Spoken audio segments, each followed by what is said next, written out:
Baik, Assalamualaikum warahmatullahi wabarakatuh. Perkenalkan nama saya Ahmad Tata Jaya Permana.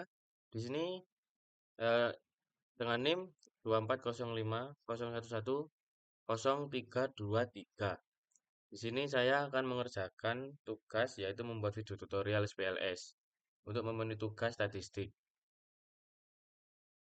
Di sini saya menggunakan Smart PLS 4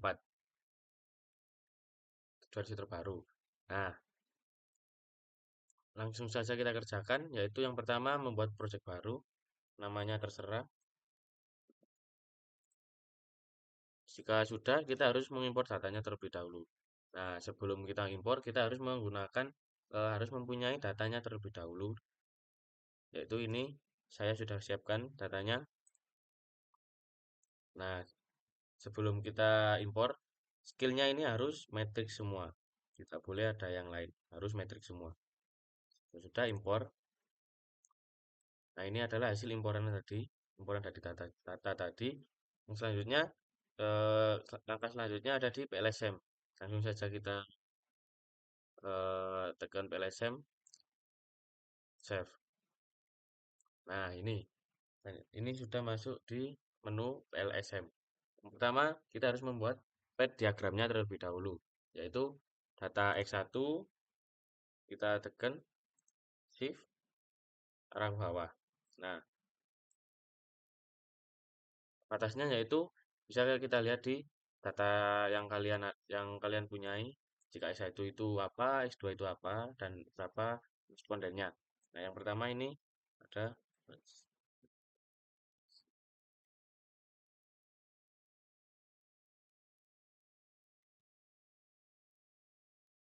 Nah, nah ini hasilnya seperti ini. Itu juga yang lain.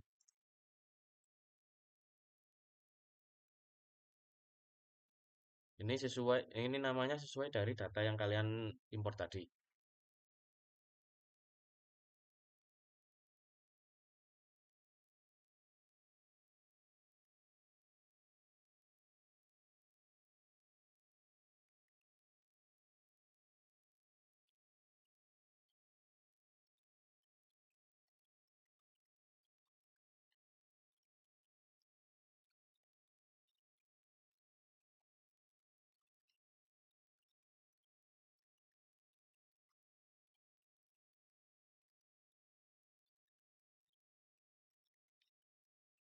Hasil dari kita membuat pad diagramnya. Rapikan dulu sebelum kita konek-konekkan.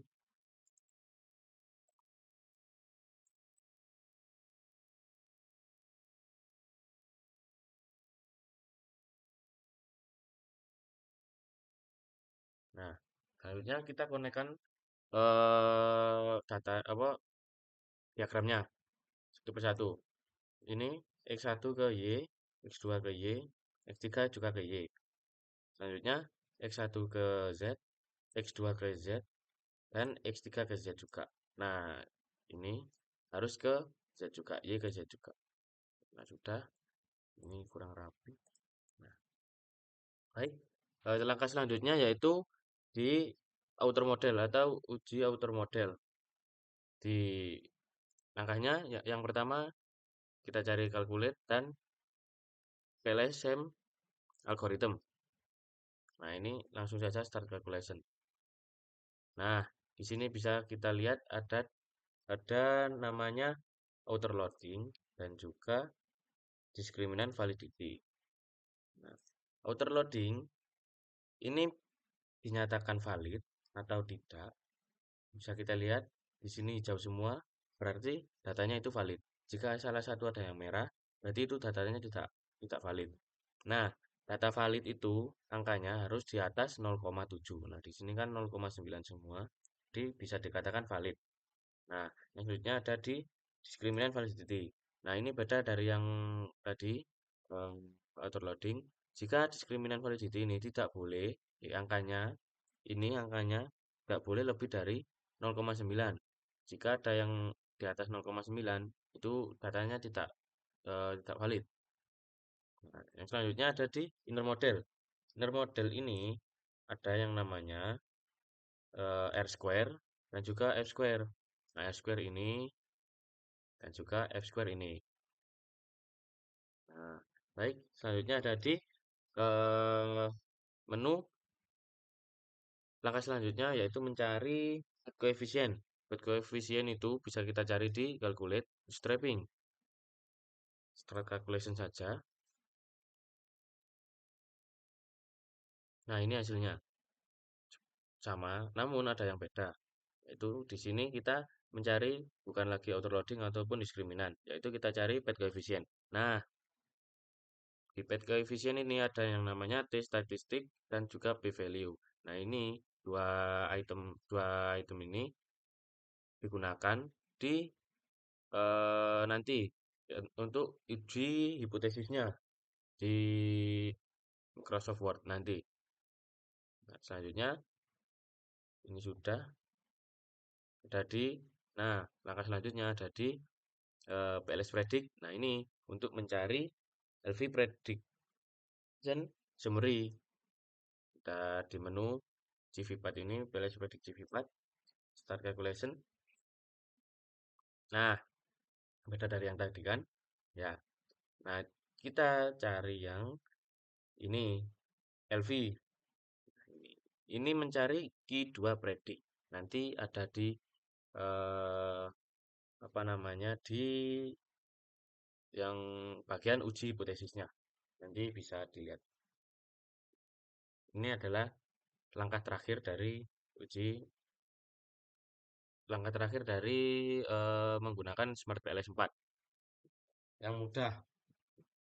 Selanjutnya kita harus membuat uji hipotesisnya. Yang pertama kita harus membuka Word-nya. Kalian harus ada Word, Microsoft Word ini. Nah, ini. Tapi saya sudah membuat Word-nya. Itu ini. Nah, ini adalah Word-nya yang saya buat tadi.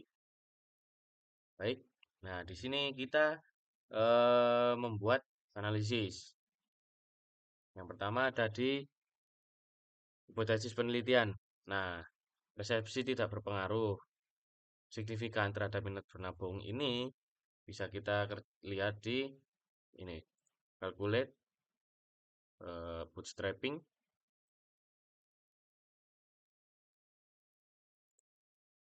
di menu path coefficient. Nah, ini.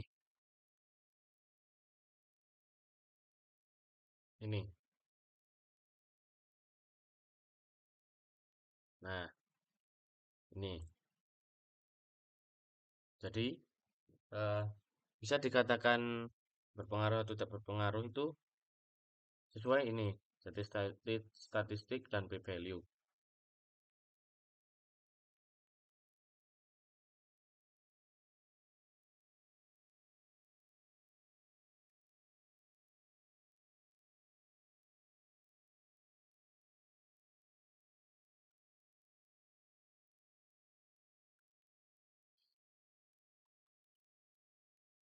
Tentu saja kita memasuki uji outer model.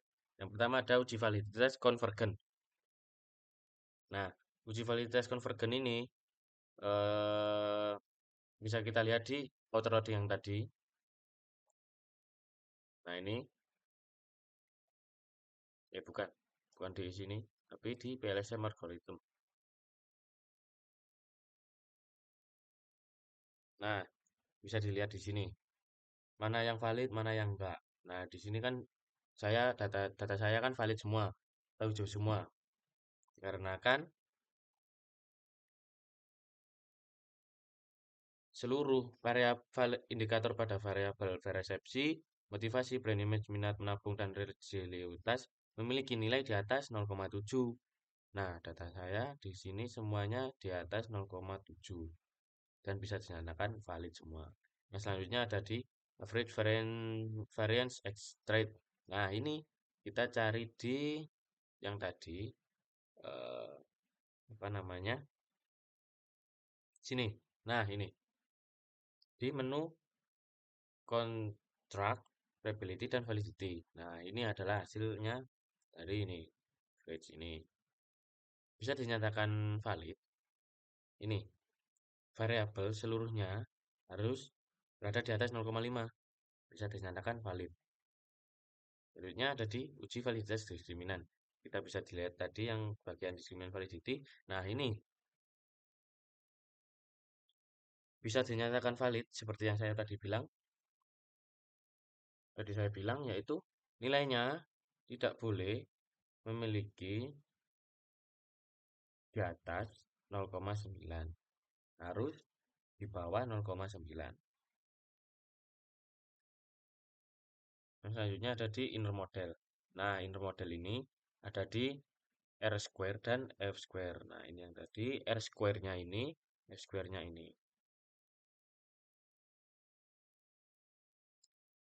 Kita masuk di uji eh, model fit.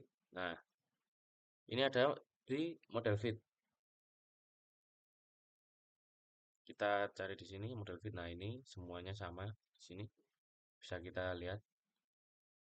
Nah, yang selanjutnya ada Q square. Nah, Q square tadi kita bisa dilihat dari CV4 ini. Nah, ini PLS predik LV summary. Nah, ini Q prediknya ini bisa kita lihat sama sama. Nah, nah ini sama. Selanjutnya ada di bad coefficient. Bad coefficient yang tadi yaitu lihat dinilai T statistik dan P value.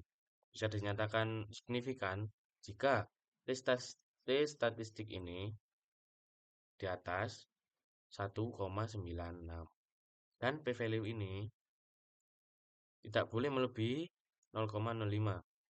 Jadi jika T statistik ini kurang dari 1,95 itu dinyatakan tidak signifikan dan juga P value-nya ini jika melebihi 0,05 maka keterangannya tidak signifikan.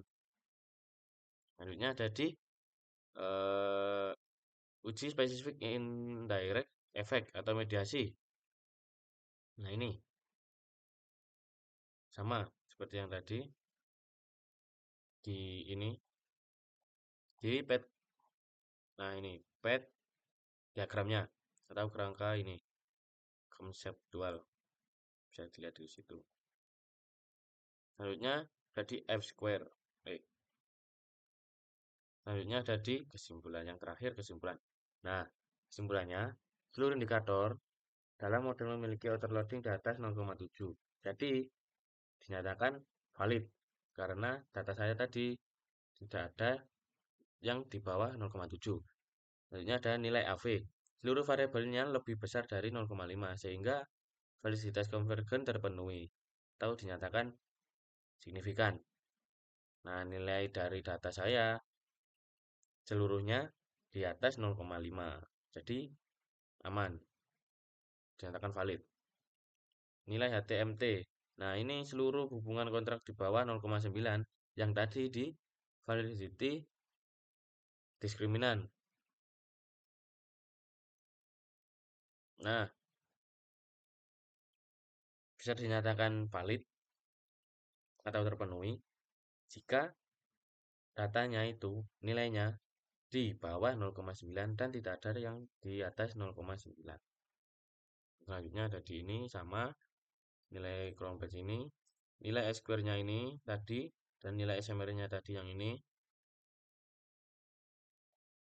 SMR ini struktur model dan SMR model. Nah, terakhir ada menunjukkan ini seluruh pengaruh signifikan. Soalnya kita sudah me, mencarinya. Baik, terima kasih. Sekian dari saya. Wassalamualaikum warahmatullahi wabarakatuh. Terima kasih.